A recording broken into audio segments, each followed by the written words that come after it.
PSC തുടക്കക്കാർ പഠിക്കേണ്ട രീതികളെക്കുറിച്ചിട്ടാണ് ഇന്നത്തെ വീഡിയോയിൽ പറയുന്നത് കേട്ടോ. അപ്പോൾ തുടക്കക്കാർക്ക് മാത്രമല്ല, ഓൾറെഡി PSC പഠിക്കുന്നവർക്കും പ്രയോജനപ്പെടും. ഞാനിപ്പോൾ ഹെൽത്ത് ഡിപ്പാർട്ട്മെൻറ്റിലാണ് ജോയിൻ ചെയ്തിട്ടുള്ളതെങ്കിലും സാധാ PSCയും ഞാൻ എഴുതിയിട്ടുണ്ട്. കാരണം എനിക്ക് GK ഒരുപാട് ഇഷ്ടമായിരുന്നു. അതുകൊണ്ട് വെറുതെ ചുമ്മാ പഠിച്ചിട്ടുണ്ട്. LD ക്ലർക്കൊക്കെ വെറുതെ ഇരുന്ന് പഠിച്ചിട്ടുണ്ട്. അപ്പോൾ ആ ടൈമിലൊക്കെ എങ്ങനെയാണ് എനിക്ക് എൻ്റെ പഠന രീതികൾ പ്രയോജനപ്പെട്ടത് എന്നതിനെക്കുറിച്ചിട്ടാണ് ഇന്നത്തെ വീഡിയോയിൽ പറയുന്നത്. ആദ്യം നിങ്ങൾക്കൊരു ലക്ഷ്യം ഉണ്ടാവണം. നിങ്ങൾ ഏത് എക്സാമിനാണ് കറക്റ്റായിട്ട് നോക്കുന്നത്? 10ാം ക്ലാസ് ലെവലാണോ, +2 ലെവലാണോ, ഡിഗ്രി ലെവലാണോ? അത് ആദ്യം ഫിക്സ് ചെയ്യുക. കാരണം ഓരോന്നിനും ഓരോ തലമായിരിക്കുമല്ലോ. ഇപ്പോൾ ഡിഗ്രി ലെവലാകുമ്പോഴത്തേക്കും കുറച്ചും കൂടെ കട്ടി കൂടുതലായിരിക്കും, +2 ലെവലാകുമ്പോൾ കുറച്ചും കൂടെ കുറവ്, 10th ആകുമ്പോൾ കുറച്ചും കൂടെ സിമ്പിൾ എന്ന് പറയാൻ പറ്റില്ല. എങ്കിൽ തന്നെയും ഡിഗ്രി ലെവൽ വെച്ച് നോക്കുമ്പോൾ 10th ലെവൽ കുറച്ചും കൂടെ സിമ്പിൾ. അപ്പോൾ ആദ്യം നിങ്ങളുടെ കഴിവനുസരിച്ച് നിങ്ങൾക്ക് ഏതാണ് പറ്റുന്നത് നിങ്ങൾ ആദ്യം ഫിക്സ് ചെയ്യുക. എല്ലാ PSCയും നമുക്ക് എഴുതാൻ പറ്റും, പക്ഷേ ഏതെങ്കിലും ഒന്ന് നമ്മൾ കോൺസെൻട്രേറ്റ് ചെയ്ത് ആ ലെവലിൽ വരുന്ന പരീക്ഷകളിൽ ഏതെങ്കിലും കയറും എന്നുള്ള ലക്ഷ്യത്തോടു കൂടി പഠിക്കുക. ഉദാഹരണമായിട്ട് നിങ്ങളിപ്പോൾ 10th ലെവൽ പരീക്ഷയാണ് നോക്കുന്നതെന്ന് ഇരിക്കട്ടെ.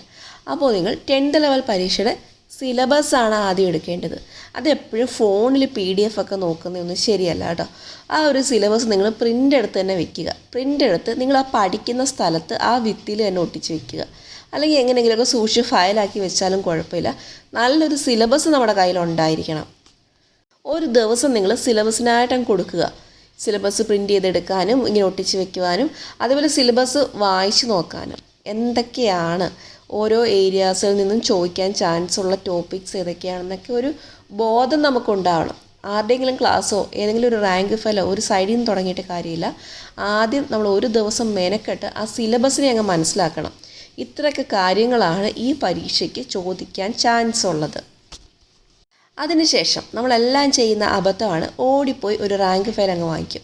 എന്നിട്ട് അതൊരു സൈഡിൽ നിന്ന് അങ്ങ് പഠിച്ചു കഴിഞ്ഞാൽ ഈ പരീക്ഷ നമുക്ക് കിട്ടുമെന്നാണ് നമ്മളുടെ വിചാരം. അങ്ങനെയൊന്നും കിട്ടില്ല. അതൊക്കെ പഴയ രീതികളാണ്. ഇപ്പോൾ PSC ഒരുപാട് അപ്ഡേറ്റഡ് ആയതുകൊണ്ട് തന്നെ ഒരു റാങ്ക് ഫയൽ ബേസ് ചെയ്ത് മാത്രമൊന്നും നമുക്ക് ജോലിയൊന്നും കിട്ടത്തില്ല. അതുകൊണ്ട് തന്നെ നിങ്ങൾ ഏതെങ്കിലും ഒരു റാങ്ക് ഫയൽ ഓടിപ്പോയി വാങ്ങിക്കാതെ നിങ്ങൾ യൂട്യൂബിൽ തന്നെ റാങ്ക് ഫയൽ റിവ്യൂ നോക്കുക. ഇപ്പോൾ 10th ലെവൽ പരീക്ഷകളുടെ റാങ്ക് ഫയൽ റിവ്യൂ വീഡിയോസ് ഇഷ്ടം പോലെ ഉണ്ട്. അപ്പോൾ അത് നിങ്ങൾ നോക്കുക. അതിലാകുമ്പം അവർ നമുക്ക് ആ റാങ്ക് ഫയലിൻ്റെ കണ്ടൻറ്റൊക്കെ കാണിച്ചു തരും അല്ലേ. അപ്പോൾ അത് നല്ല അക്ഷരമാണോ, കണ്ടൻറ്റ് ആവശ്യത്തിനുണ്ടോ, പിന്നെ കമൻറ്റ് സെക്ഷൻ നോക്കുമ്പം ഏത് റാങ്ക് ഫയലാണ് ഏറ്റവും കൂടുതൽ നല്ലതെന്ന കമൻറ്റ്സ് കാണാം. അതെല്ലാം നിങ്ങളൊന്ന് സെർച്ച് ചെയ്യുക. ഒരു റിസർച്ച് വർക്ക് ചെയ്യുക. അതിന് വേണ്ടിയിട്ട് നിങ്ങൾക്ക് ഒരു ദിവസം മാറ്റി വയ്ക്കാം. അങ്ങനെ ഒരു ദിവസത്തെ മുഴുവൻ റിസർച്ച് വർക്കിന് ശേഷം നിങ്ങൾക്ക് ഇഷ്ടപ്പെട്ട ഒരു റാങ്ക് ഫയൽ വാങ്ങിക്കാവുന്നതാണ്. റാങ്ക് ഫയൽ അത്യാവശ്യമാണോ എന്ന് ചോദിച്ചാൽ അത്ര അത്യാവശ്യമൊന്നുമല്ല. നമുക്ക് സെർച്ച് ചെയ്ത് അല്ലെങ്കിൽ ഒരുപാട് വീഡിയോസ് കണ്ട് നോട്ട് എഴുതി പഠിക്കാൻ സമയമുള്ളവരാണെങ്കിൽ റാങ്ക് ഫയലിൻ്റെ ആവശ്യമൊന്നുമില്ല. പക്ഷേ നമുക്ക് എന്തെങ്കിലും കാര്യം പെട്ടെന്ന് ഒരു ഏരിയയിൽ നിന്ന് നോക്കണമെങ്കിൽ റാങ്ക് ഫയൽ നമ്മളെ ഹെൽപ്പ് ചെയ്യും. ഇപ്പോൾ ഒരു വർഷം, ആ വർഷം ഏതാണെന്ന് പെട്ടെന്ന് നോക്കണമെങ്കിൽ റാങ്ക് ഫയൽ എടുത്ത് വെച്ച് നോക്കിയാൽ മതിയല്ലോ.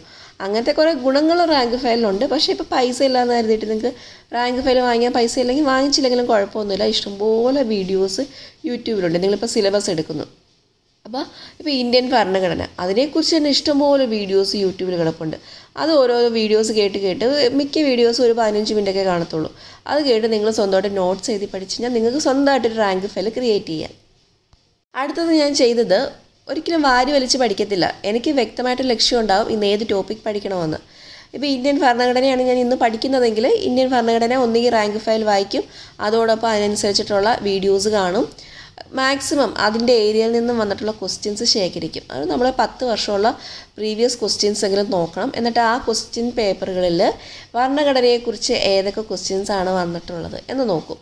എന്നിട്ട് ആ ക്വസ്റ്റ്യൻസും കൂടി നമ്മളൊരു നോട്ട്ബുക്കിൽ മാർക്ക് ചെയ്ത് വെക്കും. ഇന്ത്യൻ ഭരണഘടന എന്ന് എഴുതിയ ശേഷം ഏതൊക്കെ ക്വസ്റ്റ്യൻസ് ആണ് വന്നതെന്ന് ജസ്റ്റ് മാർക്ക് ചെയ്ത് വെക്കും. അപ്പോൾ അതിന് ഓപ്ഷൻസ് ഒന്നും എഴുതേണ്ട ആവശ്യമില്ല, ക്വസ്റ്റ്യൻ മാത്രം മാർക്ക് ചെയ്ത് വെച്ചാൽ മതി. അപ്പോൾ അങ്ങനെയൊക്കെ ചെയ്യുകയാണെങ്കിൽ നമ്മൾ ഭയങ്കര ആക്റ്റീവ് സ്റ്റഡിയാണ് ചെയ്യുന്നത്, ബോറടിച്ചിട്ടുള്ള സ്റ്റഡിയല്ല. നമ്മൾ ഭയങ്കര ഇൻവോൾവ് ആയിട്ട് നമ്മളതിനകത്ത് മുഴുകി പഠിക്കുകയാണ്. അങ്ങനെ പഠിക്കുമ്പോൾ നമുക്ക് എല്ലാം ഇങ്ങനെ പഠിക്കാനുള്ള ഇൻട്രസ്റ്റ് കൂടുന്നതാണ്. ഏറ്റവും ലാസ്റ്റ് ചെയ്യേണ്ട കാര്യം റിവിഷൻ തന്നെയാണ്, പ്രത്യേകിച്ച് PSC തുടക്കക്കാർ. കാരണം നമ്മൾ പഠിക്കുന്ന കാര്യമൊക്കെ 2 ദിവസം കഴിയുമ്പോൾ നമുക്ക് ഫുള്ള് ബ്ലാങ്ക് ആവും. ഏത് വർഷം ഏത് ടോപ്പിക്ക് എന്നുള്ള രീതിയിലേക്ക് എത്തും. അതുകൊണ്ട് തന്നെ എന്ത് കാര്യം പഠിച്ചാലും ഇപ്പോൾ രാവിലെ പഠിക്കുന്ന കാര്യം വൈകുന്നേരം റിവിഷൻ ചെയ്യും, വൈകുന്നേരം പഠിക്കുന്ന കാര്യം നെക്സ്റ്റ് ഡേ രാവിലെ റിവിഷൻ ചെയ്യും. ആ രീതിയിൽ റിവിഷൻ ചെയ്താൽ മാത്രമേ നമ്മുടെ മനസ്സിൽ ഈ കാര്യങ്ങൾ നിൽക്കുകയുള്ളൂ.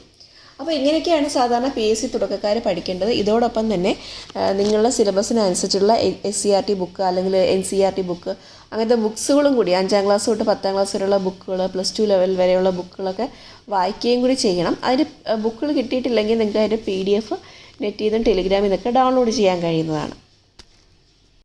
ഇനി ഇതെല്ലാം മടിയാണ്, നിങ്ങൾക്ക് സാമ്പത്തികമായിട്ട് പ്രശ്നമില്ലെങ്കിൽ നിങ്ങൾ നല്ലൊരു കോച്ചിങ് സെൻ്ററും കൂടെ ജോയിൻ ചെയ്യുക.